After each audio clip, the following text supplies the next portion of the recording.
Tumultuous crowds, terrifying tummies and thumping turbos have thundered across the land as the Toshiba Equine Tarmac Championship rolls out the supercars, piloted by the people's heroes.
The Donegal Motor Club are somewhat embarrassed by the popularity of their Shell Donegal International Rally, as they've had to turn away 60 crews from their 3-day event. So it's quantity and quality like never before in the beautiful Northwest, as the hard runners on the hard stuff are joined by some strange-sounding names from foreign lands in their works-prepared Formula 2 kit cars. John, well, welcome to Donegal. Thank you, thank you. A very different kind of rallying to maybe what you're used to. Yes, it looks very special event, but the special stage is it's very nice and good conditions. It's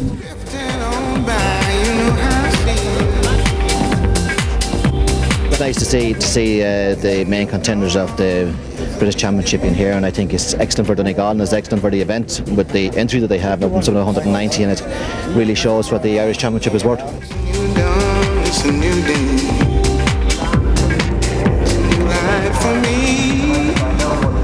Coming from Letterkenny, like on the event based here, it's the biggest event in my lifetime or my career, and the weather seems to be good for it. The lineup is fantastic, and I'm looking forward to having a good weekend. And I don't need to ask Bertie if it's an important event for you.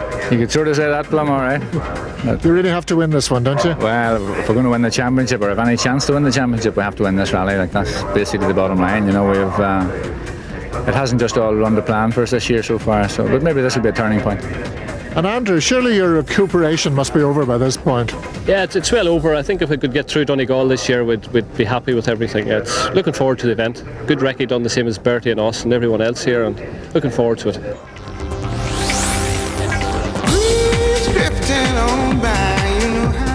Yes, Charlie Reid and his enthusiastic team have a lot to boast about, as in addition to the top 20 that is speckled with World Rally cars, Group A supercars and the Works Formula 2 kit cars, there is a spectacular array of four-wheel drive Group N machinery. International A seed Jarmo Cataleto from Finland leads the priceless parade in the Works Vauxhall Astra. Then it's the current Tarmac champion and the 1998 championship leader Austin McHale in his Castrol Toyota GT4. Bertie Fisher is putting on a happy face on a serious situation. And these are the top three in a field that would be the envy of any European event. The Friday action is to the southwest of Letterkenny on a loop of three well-used stages, Brenna, Clochan and Letterlee, which will be tackled twice with service on the main Stranorlar-Letterkenny road at Callan. There are some changes from last year, however, the main one being that Letterlee Test stages 3 and 6 is being run in a different direction.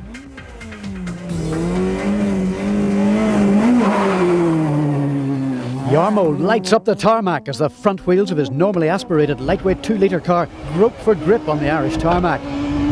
The second stage should be to the Finns' liking, as there's a sprinkling of loose stones on top of the black stuff. It proves to be a disastrous start for the championship leader, Austin McHale. Brian Murphy is out of his seat trying to bash the fuel pipe flat in order to stop a leak. Austin is lucky to only lose 15 seconds with this potentially serious problem.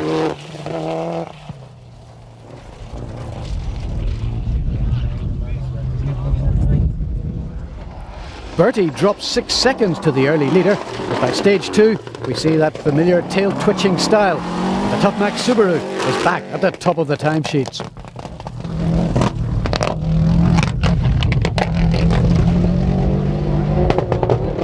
Thoughts of that first stage nightmare in Killarney seem to have been swept aside. The Fermanagh driver has a real fight in his hands to keep his championship hopes alive.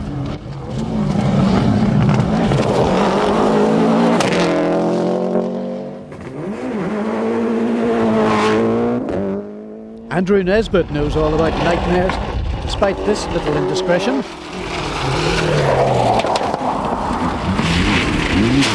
It looks like the Armagh driver has decided that the rebuilding process is over, as the Philip White Tyres car sets fastest time on the opening stage and holds a 2-second lead by service in Callan.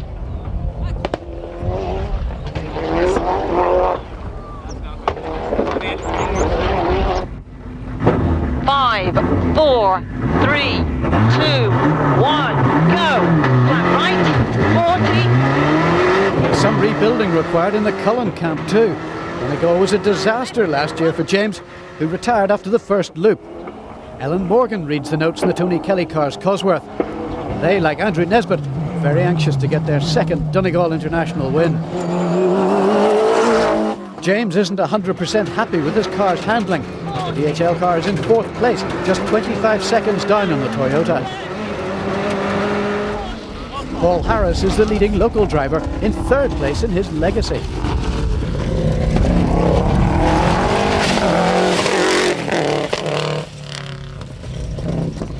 Manxman Martin Rowe leads in the Renault team, but not the Formula 2s.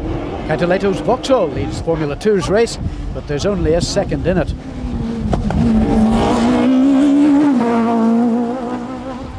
James Leckie is showing that his Killarney win was no flash in the pan. He equals Fisher's fastest time on stage 2.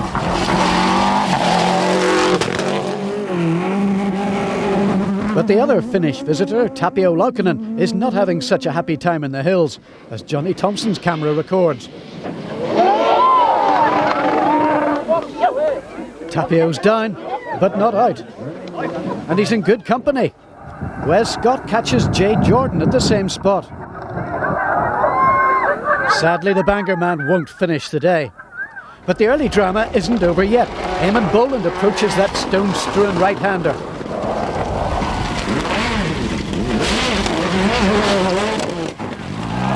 A thump like that is no way to treat a World Rally car. The Hertz car is in 6th place at the end of the first loop.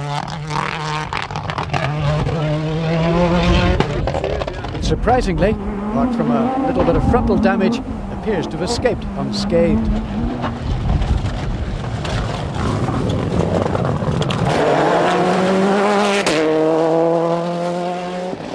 Ian Greer, not seen in the Toshiba series since he led the Circuit of Ireland Rally, gets a little out of shape here.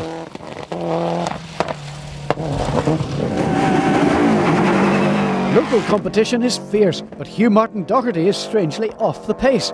Memories of that Killarney fright, perhaps. And there's Irish interest in the kit cars, thanks to Liam O'Callaghan's Dunlop Escort Maxi. But it's the Doherty brothers from Condona that are really turning heads. They're inside the top 10. But another legacy driver has come from much further afield. Noel, you've come a very long way to compete in this event. Yeah, we have. We came all the way from America, Vermont actually, in America. So we're here to try Donegal out. Now tell me, what actually have you done in America? We've driven for Mitsubishi back in '91, and we've driven some limited schedule with Hyundai, the factory team out there, as second driver to them. Right, so what's the plan for this weekend?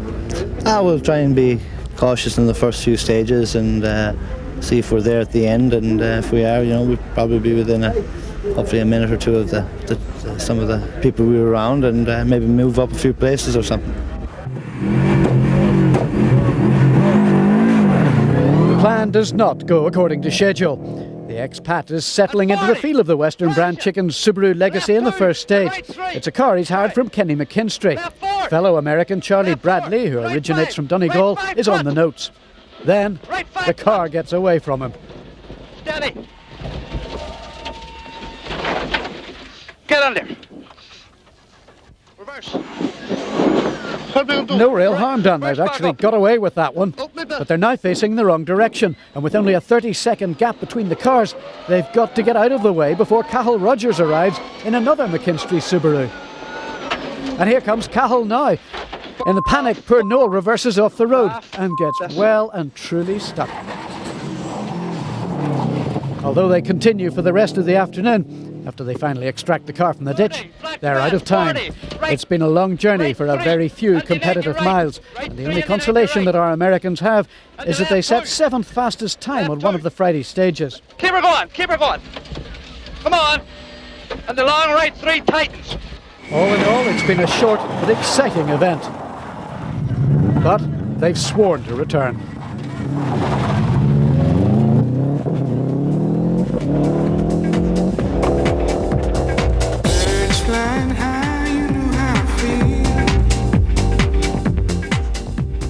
At the Callan service halt, we catch up with the championship contenders.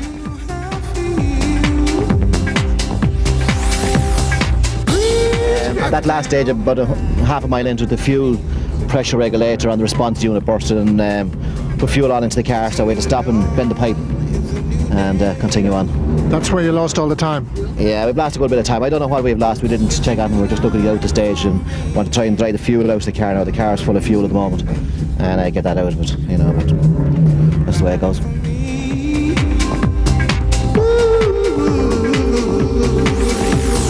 I'd say Austin and Bertie were probably taking it a bit easier to get their tyres warmed up and see how the first stage went. It went very well for us. There's still a few tricky places in there that we didn't know on our notes, but it's going well for us.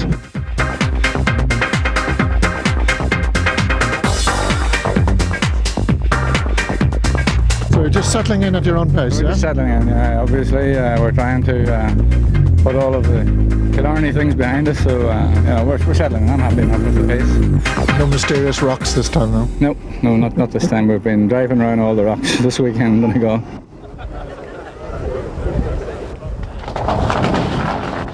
Bertie and Rory Kennedy start the second loop. The pair that started the 1998 series as the firm favourites for a 5th Tarmac title have had a horrible year. A certain circuit win taken away from them through freak set of weather conditions, a crash in Galway which robbed them of victory, and an even bigger one in Killarney can have done little for their confidence. But Donegal should be the place to reverse their luck. Legland Bridge and the Subaru is up on its rivals, but only minutes from another disaster. James Cullen has been waved down about 2/3 way through the Letter League stage. The Tough Mac car has left the road at high speed and the favourites will go no further. Another top runner is about to hit trouble. Paul Harris and Don Wilmot were a brilliant second here last year, but Paul gets it wrong on the second run through Lykenan's Bend.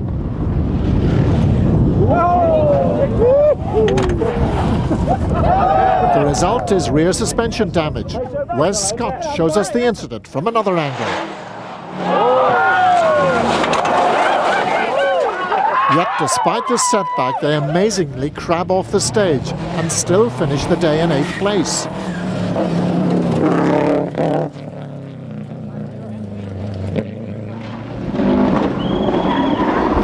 James Leckie, who is feeling ill, can always be guaranteed to provide drama in the Cable-Tel Impreza. His spectacular progress has the Hillsborough driver in 4th place.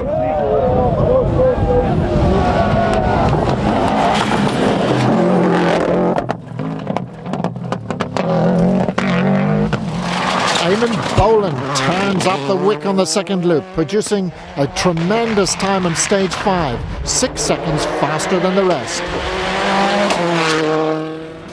And James Cullen is showing no mercy on the DHL Escort as he muscles his dated car to the fastest time on stage 4.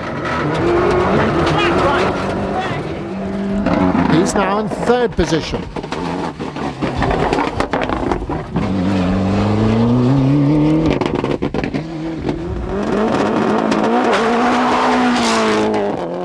Yet again we see Austin McHale playing catch-up after an early mishap. But with Fisher gone, will he bother to chase Andrew?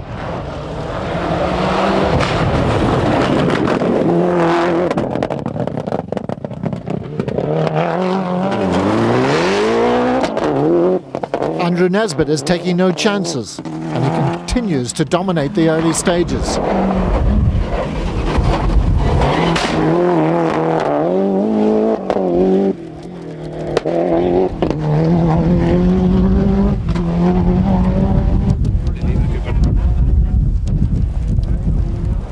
Talking of fast times, Niall McShay, making his first appearance in the Group N cars, rocks the establishment by taking 5 seconds out of the championship leader on the first stage and 2 seconds on the second. But the Wonder Kid parks the Mitsubishi on the second loop, and we never really get a chance to assess the young Fermanagh professional.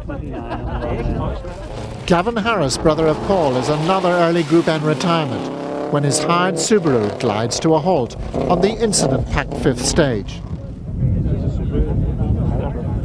38. Car 38. Car 38 has stopped. And so the showroom contest returns to normal, with Derek McGarrity out front in the Donegal Motors Evo 5. But he has a new pursuer in Seamus Leonard, but neither of them feel particularly comfortable as Trevor Cathers is back. And the Mitsubishi domination in Group N now seems to be complete. Even long-term Subaru supporter Kieran McAnallen has jumped Japanese camps, but his Evolution 5 is not doing any revolutions right now, as the chairman of the Drivers' Association and his associate Brian Quinn come to a halt with a puncture. What do McLaren change their wheels in? About 7.8 seconds? There's no time to watch Joe McGurk entertain. There's not much left of that tire, I'm afraid.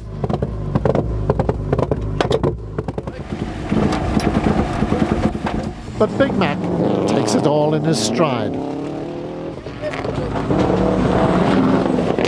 A final check of the wheel nuts. And it's time to check the Friday top 10.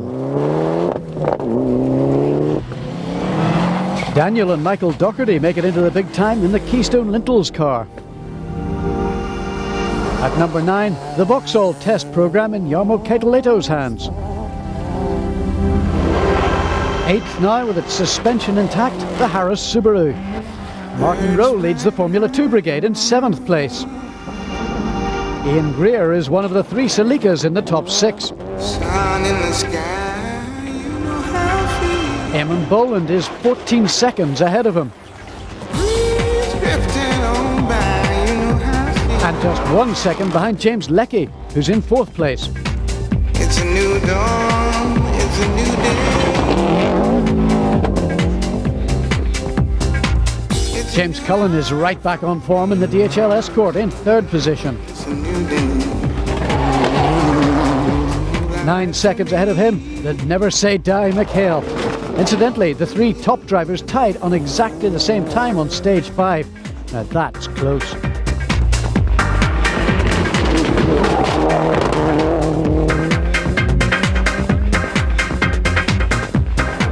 But Andrew Andrew Nesbitt and James O'Brien finished the first day of the Shell Donegal International Rally 7 seconds in front of their Toyota rivals.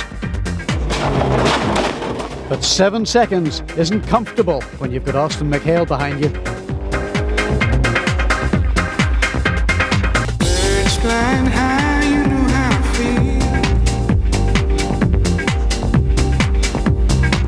Sun in the sky, you know how I feel.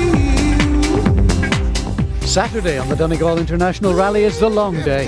10 of the most demanding tests imaginable must be tackled.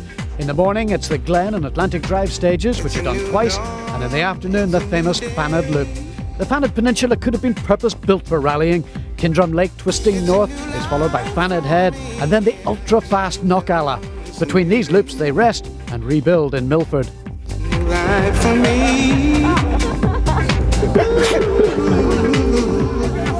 Glen Village is a must for the thousands of fans, and Andrew blasts through an amazing 11 seconds quicker than anybody else. Austin just cannot match his pace, and he's 13 seconds down on his sister Salika. In fact, it's James Cullen who posts the biggest challenge. James is driving the socks off the Four Lanterns car as we enter the village.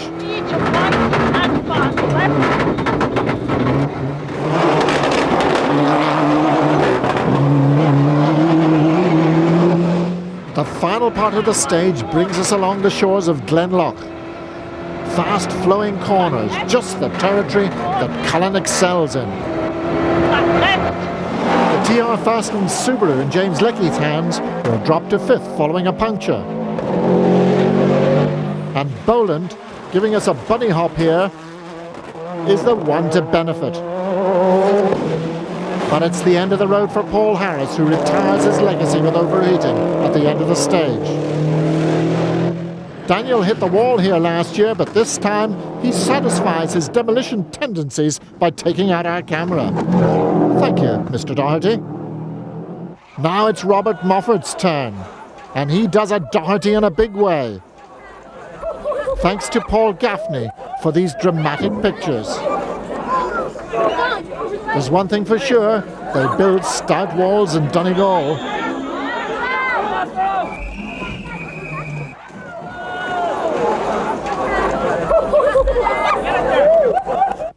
Paul Gaffney stayed on to record the McLaughlin brothers' demise. That's where our camera was. If the Dohertys hadn't got it, the McLaughlins would. Glen is proving to be the graveyard of many hopes. Oh, I think we blew the turbo again. It blew last night on the last stage, but we got in and we got it changed in service there. We went home and bought one of Ian Greer last night and put it on.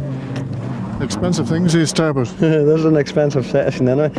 But I think that's what it is anyway. I'd done a similar thing to what I'd done on the last stage. It just lost power up on the top of the mountain, so I just switched it off and rewind to here. Atlantic Drive is where Andrew fell off last year, but this time it's a very different story as he and James O'Brien continue to set fastest times, completing the scenic run in 7 minutes 26 seconds. And talk about consistency. On their second run over the Glen and the Drive, they post exactly the same times. There's nothing to touch the cross-refrigeration Toyota today. And after 10 stages, Andrew has increased his lead to 41 seconds. But at these speeds, the odd little slip is inevitable.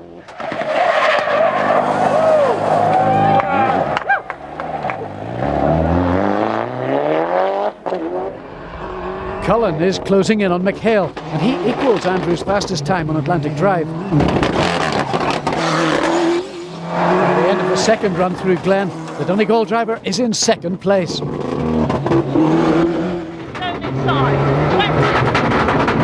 right, care, medium right, tight. 20. Well done. Fast right.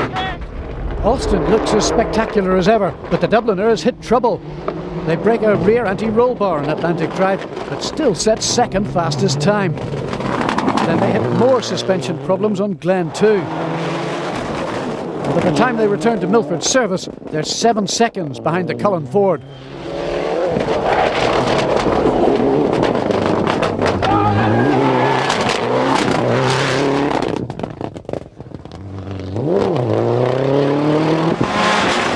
Poland is now within striking distance of the Toyota. And Ian Greer has moved ahead of Leckie, who's had more punctures. Hugh Martin Doherty starts Atlantic Drive in 11th place, but sadly he'll finish it right at the tail of the field. It's not proving to be a happy home run for the PJD Subaru as we catch it in the distance, having hit the infamous McClatchy garage.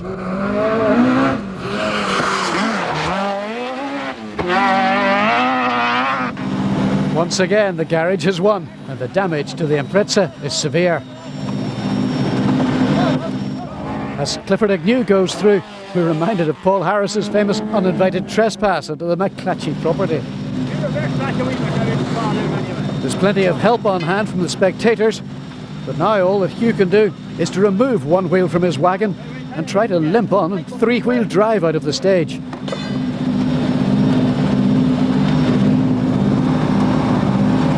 Hey, where you go?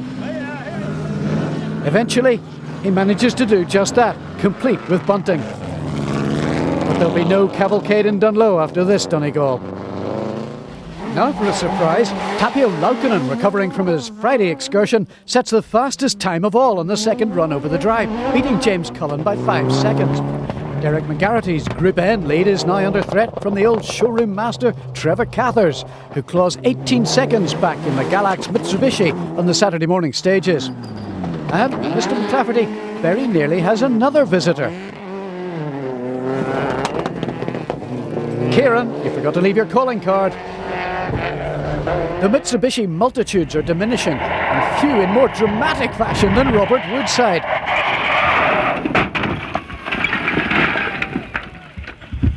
I thought he was in the haulage, not demolition business.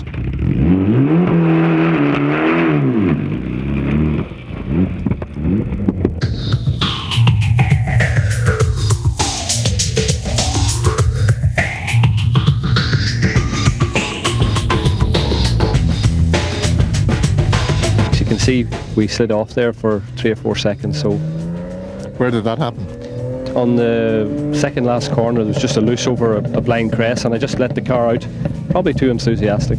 Right, so you're going to throttle back a little bit now, are we? Yeah, I thought I was pulling back, but obviously not enough.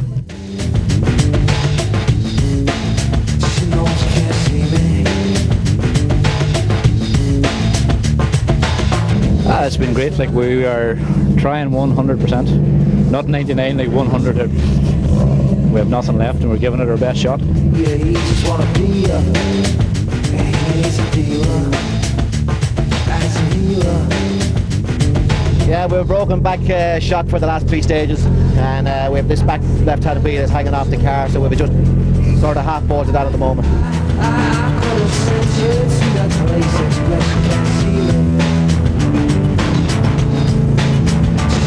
We had a good enough run on the first day this morning, and the second one went into McClatchy's garage, like Paul Harris there, and we pulled the wheel back. You went into the garage? Yeah, we got the corner off it just, so we pulled back the wheel, and we had to take the wheel off and drive out 3 wheels to get out of the stage, so we're still here anyway, it's not too bad, but we lost a lot of time. Now for the troublesome trio, Kindrum, Fannett and the daunting Knockalla stages. James Cullen, encouraged by his enormous local support, is determined to hold on to his hard-earned second place. But as on so many occasions in the past, his disadvantage that he may have in his machinery has been more than compensated for by his skill. But devastatingly for the Letterkenny man, he will retire in stage 14 with a broken gearbox. Aboard the Keystone Lintels car, the Doherty brothers continue their fabulous run.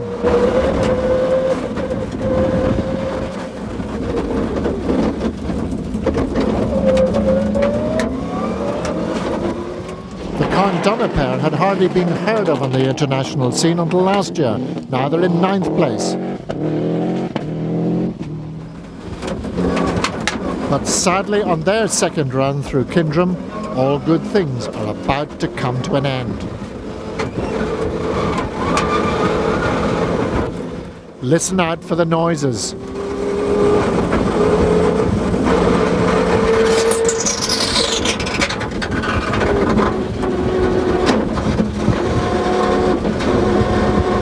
turbo's gone and a great drive literally goes up in smoke.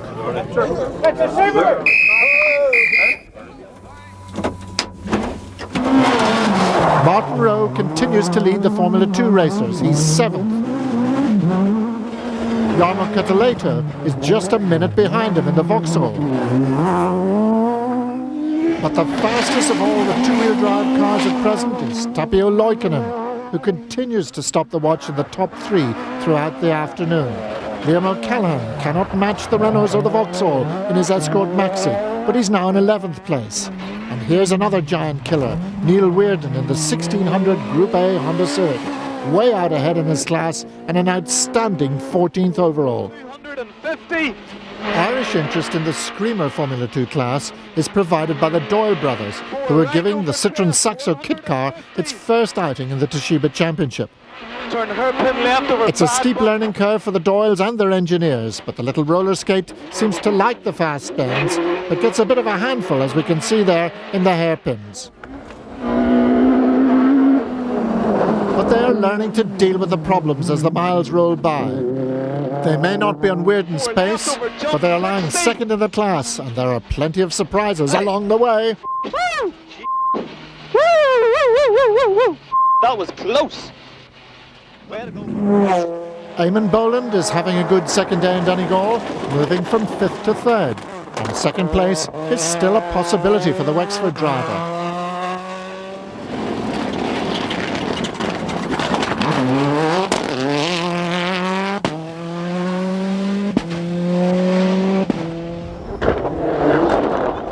But Austin, now with the rear suspension of the Cavan Developments Toyota intact, is back on the pace. And he and Brian Murphy must now be sensing that second successive tarmac title.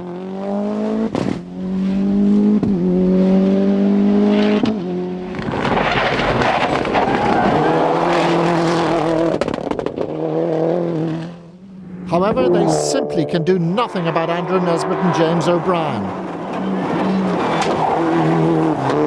They're in a class of their own. During the afternoon, Andrew has continued to pull ahead, setting fastest times on every run on the Thanet Peninsula.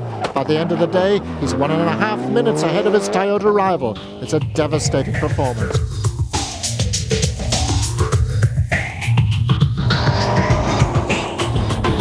Well, they've come to Donegal in their thousands on rally weekend for the entertainment, and boy, do they get it.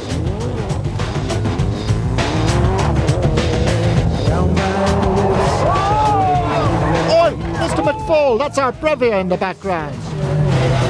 No, Joe Field, don't put your lovely car in the ditch. I said, not in the ditch, Richard Watts. Davy Crockett, you're supposed to be a pathfinder. Some people never listen. What are you doing in there, John Dempsey?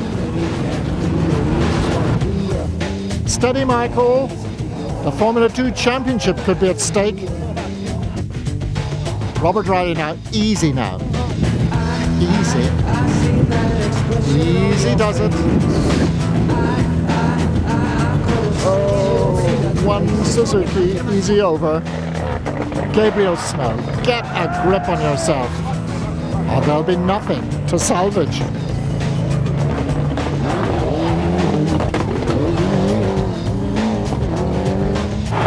And here's the bucket and spade party, Dan McCartan, Willie John Dolan, Pat McDade digging away, the McCaffertys, and Master Mason Ian Hines. The Historics are at it too.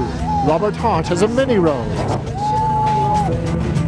But Mervyn Johnson and Nigel Fraser managed to keep it on the island to take 3rd place amongst the registered competitors. Philip Wiley and Jim Howe are runners-up and now move to the top of the championship table, a first for an MGB. John Keatley and Morris Beckett are back in the winner's enclosure in spectacular fashion. On day 3 of the rally, it's off to another peninsula for the Inishowen Oil stages. So the 5 stages today are going to be about the longest 5 in your memory. Well, I've been here before, and I know what it takes to finish a rally, so it's a long way yet to the finish.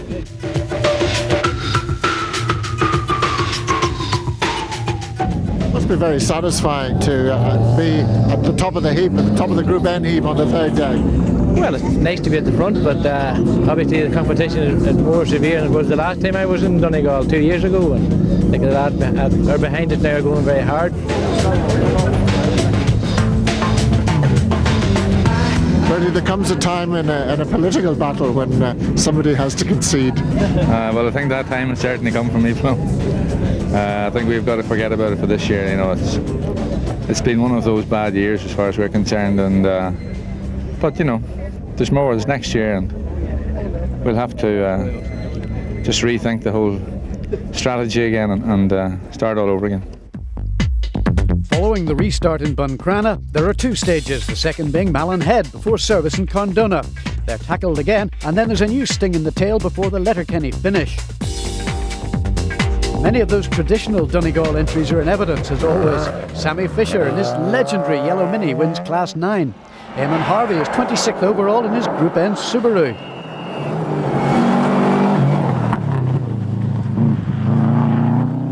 James McDade finishes 2 places ahead of him on his umpteenth appearance on his home event, and he starts our rundown to the top. Right. In 22nd place, that mighty little Saxo, which is still having difficulty getting out of hairpins. Mark and Rory Doyle are still encountering some obstacles along the way. This time, it's one of the many Group N Mitsubishis. Early up 60. Crest jump into junction. 400. 400 bumpy. Crest jump.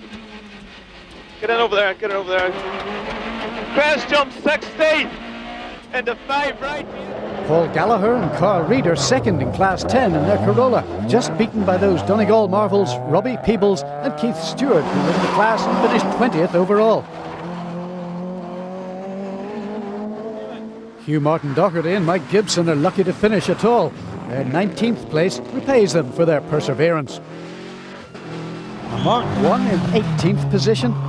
Yes, Joel Williamson's the driver, and Glenn Wilson reads the notes. They now lead the modified category in the Toshiba Championship. Trevor Cathers makes a rare mistake on the final day to concede the Group N win. And Joe McGurk makes many, but he and Arthur Cairns survive to finish 16th and win Class 12.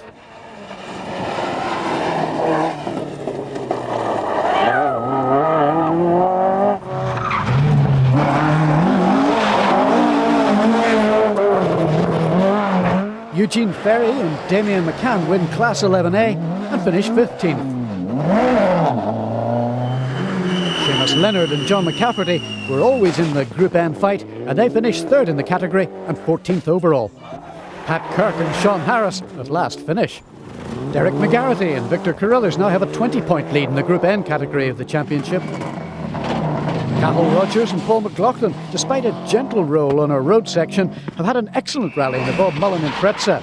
Cathal, in his introduction to a full house Group A car, finishes in 11th place.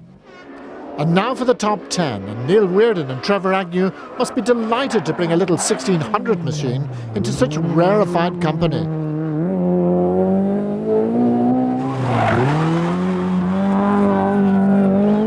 Liam O'Callaghan and Hugh McPhillips finish 9th to jointly lead the Toshiba Formula 2 category with Michael Murray.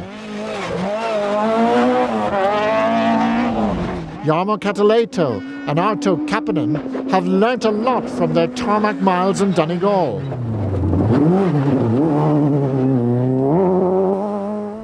Ian Greer and Dean Beckett have had a fairly subdued weekend in the Treadwell Toyota. They finish in 7th place in amongst the Formula 2 machinery.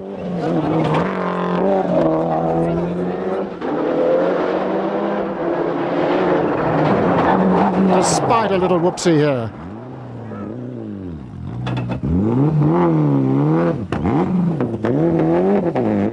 And Tapio Loikanen's and Tapio Jarvi's recovery drive has been remarkable. They set 2 second fastest times and 2 third fastest times on the final day.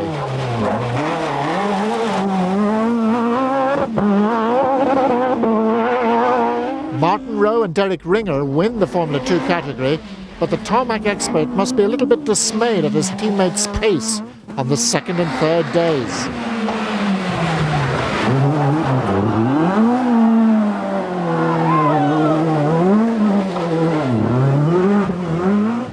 James Leckie and George Miller are 4th overall, and they finish off their weekend with the fastest time on the final stage. The result moves them up into 3rd place in the Toshiba Equine Tarmac Championship.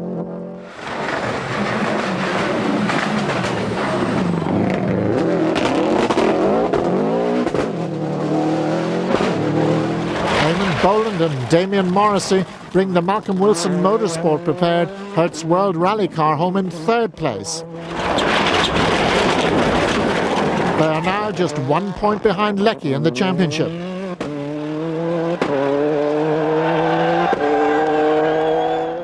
For Austin McHale and Brian Murphy, their 2nd place in Donegal all but secures their 2nd successive championship. They do not intend to contest the Manx International, and Andrew would have to win both the Manx and the Cork 20 to take the title away from the Dubliner.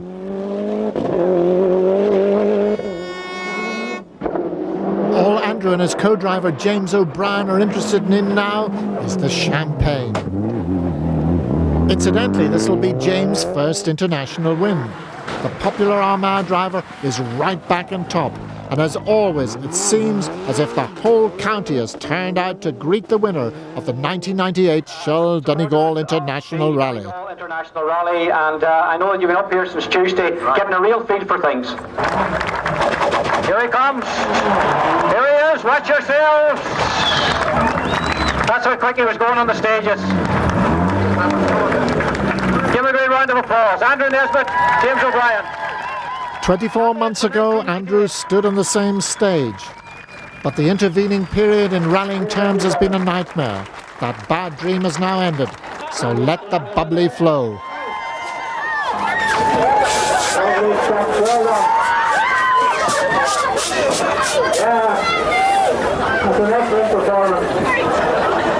What a day, because it's really been such a miserable interlying period between your last Donegal win and this.